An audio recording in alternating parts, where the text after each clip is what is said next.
every time I'm encouraged and the growth of it, and what I think is a landmark, historic place that will be here for decades, not just for years, but for decades. This is what, they're building here in this area.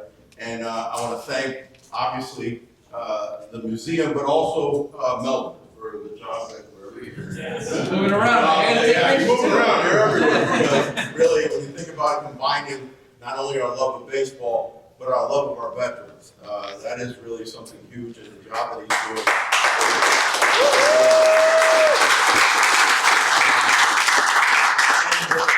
Innovative idea that he's done not only for fundraising and giving awareness, but using golf for these guys to give them a passion, to give them something extra, because we know how many of these can come back with PTSD and come back injured. So a very unique and smart idea. Both his wife too have been very involved in this.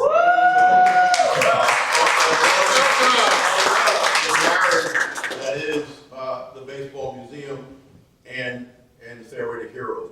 Because really, when you think about marriage and connecting, that's one thing about Tampa Bay that I fell in love with. Coming back, coming here for the first time at 18 years old when I came to college here from Miami, Cuban born, and I came over here that 1980-81, and it was like, where am I going to this Guajiros over here? It's kind of like in the, I thought Miami was like the big city, but then I started falling in love with Tampa Bay, especially Tampa, and the history of a Cuban-born kid who came out of Cuba at 6 years old, escaping communist Cuba, not knowing what was in store for my family. My parents left everything. My mom learned English, became a school teacher, got her master's degree at night. My dad drove a taxi cab at the Miami International Airport, 15 years, was a construction worker. And for these two kids, my older brother and myself, he ended up graduating from the University of Miami Law School, was a lawyer out of Miami, and I got to play in the major leagues for the New York Yankees, the Pirates, the Marlins in Japan.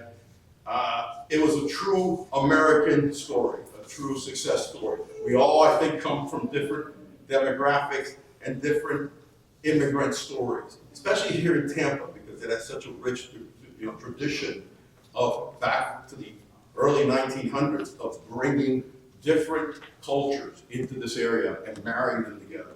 And that's one of the things that I fell in love with Tampa. Really never left it. I have always kept a home in Miami. But Tampa has been my home since the mid-'80s for sure. And my baseball career took me all the way to Tokyo. And I always jokingly say that I'm Cuban-born, American-raised, Japanese influence, and all three cultures kind of come together. And definitely feel like, that's what's happening here in Tampa Bay. Hopefully, we may even see in the stadium, in the Tampa side.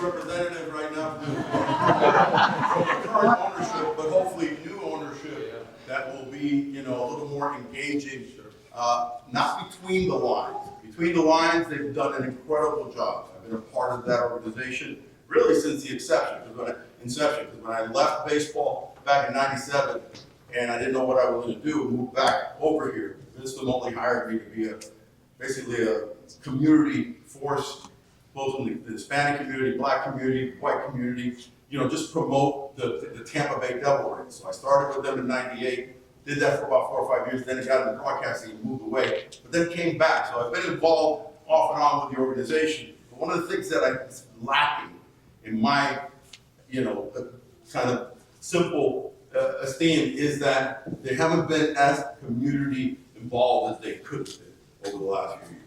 Winning on the field, but not doing the Vinnick-like, the Glazier-like things, especially Joel Glazier and his brother have done over the years. So I'm looking for that to be the future for the Tampa Bay Rays, wherever they lay their hat. Hopefully there'll be a stadium here. Imagine, there's a stadium close by to here. This is only gonna, exemplify this incredible glorious space to possibly not just be known throughout Tampa Bay, known through Florida, known for the nation, because it's only going to, bring it back to this uniqueness. And really, talking about this place, every time I've come here, it just fascinates me. You have things about the Tampa Tarpons. The history is so rich.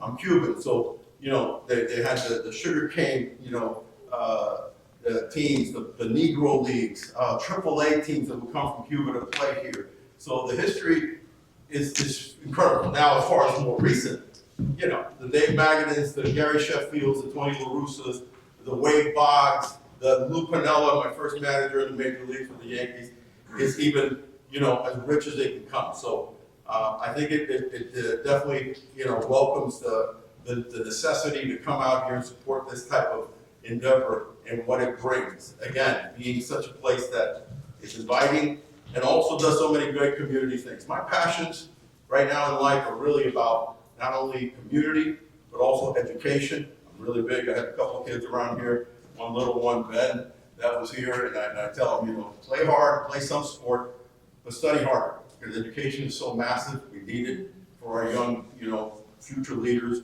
And this is the type of place that teaches not only baseball, but history and education. And I'm so proud. I'll leave you with a little story about Cuba.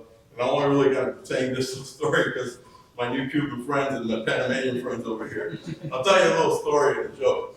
So this Cuban guy in Cuba is walking in the Malecón on the beach in La Habana.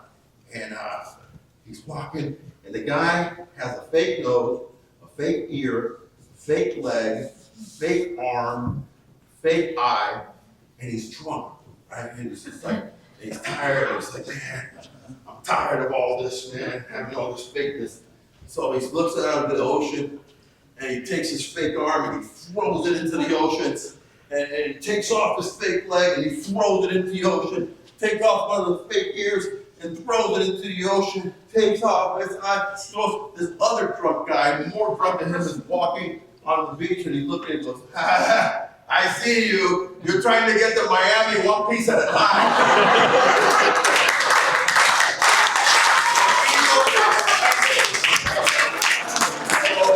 The reason why he's trying to get to Miami, because Miami is part of the United States, and the United States is the greatest country in the world.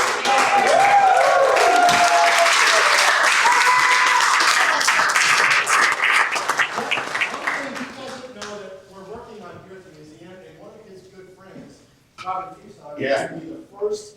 Over the summer, we started a book series, and usually we use my book because I wrote a book on the Baltimore Orioles, and we've had Miami City, and we've had King Ripple come in and read there with the kids. We've had Southpaw, and we've had Finley. So what we're going to do, Orestes, is we're going to do a series on players that have ties to our museum.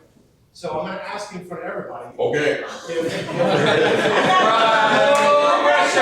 Close your eyes and block your ears. Right, so we got commitment from Lou. And we got commitment from Orestes Destrade. All right, start asking questions. So what we want to do is Yes, you got me. we're going to do a book series, and we want to feature Orestes as one of our players from, you know, that supports our museum. Sure. So for next year, if you're okay partnering with us, I'm going to tell your story, and it's going to be a kid's book that we're going to present and have you read it. When it's done, have you come here and read it to everybody. That will be my pleasure. Obviously, giving back that any way to the community, especially has been so good. Thank you.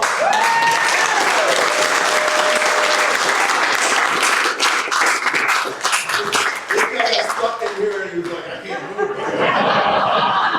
Hey, he's gonna be famous. He's in all the pictures, everything. All the videos.